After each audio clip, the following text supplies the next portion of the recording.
Hello, I am Dr. Lowell Johnson. I'm very excited to be here today and to welcome you to my class. This is a short video to introduce myself and to briefly describe the class.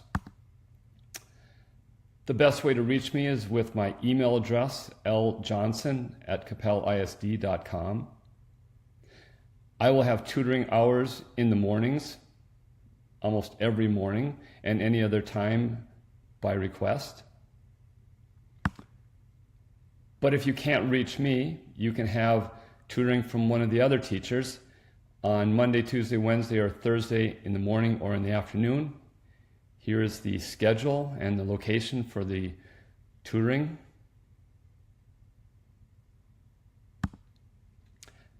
I like this slide because it talks a little bit about what being a statistician is like. Oftentimes we look at lots and lots of data and it looks pretty random and it's hard to find a pattern in that data, but that's what statisticians do. They look at data over and over from different angles and see if they can figure out what is the true statistical signal that the data is giving. And we want to be able to extract that signal or as much of that signal as we can from the random noise that's left behind. And that is what statisticians do. Just like in this picture, if you look closely, you might be able to see two Indians on horseback moving from left to right. Another reason I'm excited to teach statistics is because there are so many good job opportunities with statistics. Here's a list of some of the stories about statistics and careers in statistics. If you want, you can go back to this slide deck and click on any of these links and read more about it. I'll make a copy of this slide deck available in Schoology. Another reason to study statistics is that many colleges are now requiring statistics. It used to be that you could graduate with a degree in a social science, a soft science, and not have to take statistics, but those days are over. Now pretty much every degree is requiring statistics because it is so useful. Another reason to study statistics is to take the AP test. Our test is offered Thursday, May 13th this year. Last year we had 80% of our students pass with a 3 or better. We will be getting back to you later with what you need to do to order your test and how much it would cost. What do you need to be successful in AP statistics? Well, it requires a little bit of algebra, and everybody seems to have all the algebra skills they need for this class. What it really takes is being a good writer and being willing to work. The better you are at writing, the better you are at thinking, and that applies to pretty much every course. With regard to work, statistics isn't hard. It's not hard work, but you do have to work hard. It takes some time to learn this language of statistics, and the best way to do so is to just practice.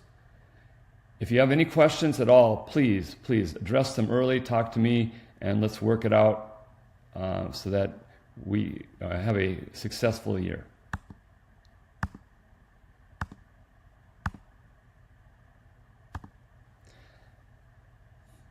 Another thing I want to talk about, throughout the year we will be providing videos. The videos will summarize the most important principles of statistics, but it is no substitute for reading the textbook. We always encourage you to read the textbook, do all your homework, don't cut corners, don't just copy answer keys. That's how you survive in this course. All of my resources will be made available online in Schoology. It is helpful to have a calculator for this class. You can use a calculator on the AP exam. The calculator that I will be using and demonstrating in class is the blue Casio calculators that you're familiar with. You can also make do with a TI calculator. We will provide instruction. I will provide instruction on the Casio, but I will make available resources on how to do the same things on a Casio. on a TI, excuse me. How will your grade be determined? 45% will be summative assessments, and 55% will be performance tasks. We take academic integrity seriously here at Capel, especially this year since it's going to be starting out at least online. So you can read here some of the penalties associated with violations of our academic integrity code. I just want to point out that if you're caught cheating at a university, for the most part, that will result in failure of the course. Reassessments, students can reassess a test score that is below 70%. This only applies to tests, and to qualify for reassessment, you must attend at least one tutoring session in the specified time frame. When you take the reassessment, it will replace your original score up to a score of 70. A bit about me. I'm married to Karen. This is my lovely wife. She is in the real estate business here in Capel. This is my son, Alex. He was graduated from Capel High School in 2015. He just completed a year of study in Europe, where he studied at the Royal Academy of Carillon. He also did a summer tour across Europe, playing concerts on the Carillon. He'll be returning this fall to Capel, where he plans to apply for graduate school in music composition.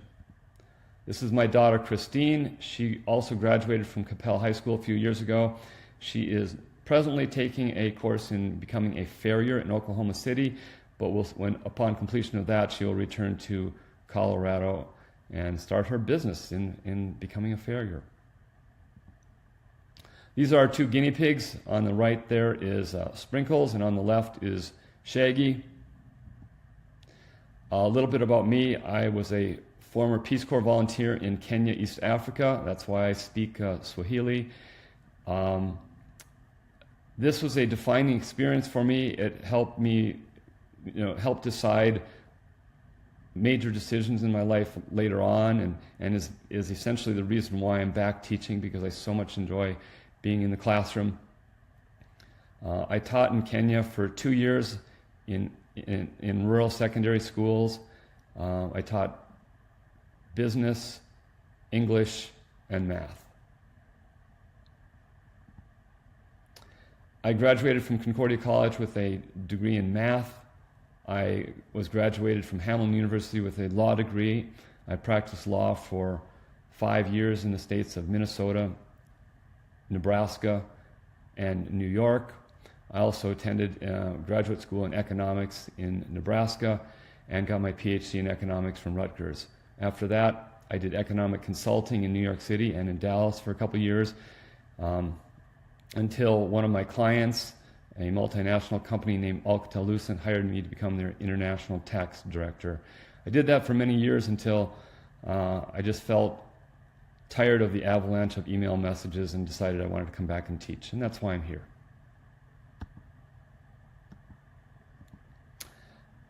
In my spare time, I sometimes ride the unicycle. I learned how to ride the unicycle a few years ago. Then I taught my daughter, Christine.